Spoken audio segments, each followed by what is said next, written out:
Hi Box fans, we're Tyler here on the Octbox demo room, and today's video I'm going to be covering the swivel tray.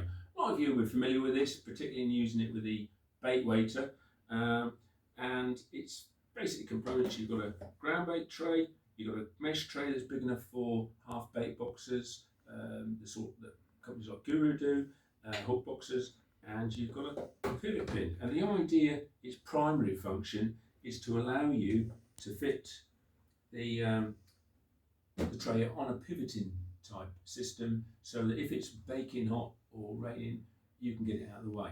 What I'm going to show you today though is an alternate way of using it, particularly if you need something set up on the right hand side. Now the pivot pin is 20mm in diameter. Now the top of all the legs that we do, that we fit to the D25, or the posts we fit to the D36, we've milled to 20mm, which means also fit through. So if I fit, I've got a commercial setup here, so I'm going to put a 20cm extension post on to fix that in place. I can use either hole to put it on. I'm going to use the one that's in the corner of the bait tray, and obviously I can put a couple of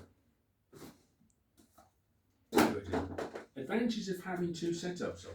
Obviously, if I've got fish in this, I'm probably going to use it for the feeder or to dry mix. If I'm going to be using one for balling in while I'm fishing, particularly if I'm in the deep canal or anything like that, I can do so. Likewise, I don't have to have chopping worm. I don't have to chop worm. I'm not having to do this to chop worm here. I can literally chop worm here at my convenience. Just swap the trays over.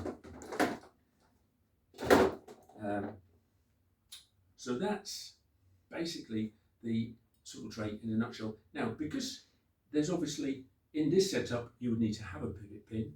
In this setup, you would not need to have a pivot pin. If you want, from this point on, to order the swivel tray, you'll have the option to order it with or without a pivot pin. I've found it invaluable, and so Spud, our warehouse manager. Once we've discovered it, particularly on those days where you want to be feeding one swim at distance, reporting around while you're fishing close, massive advantage. So hopefully you'll find it as useful as we have. I look forward to your feedback. Until the next video, tight lines.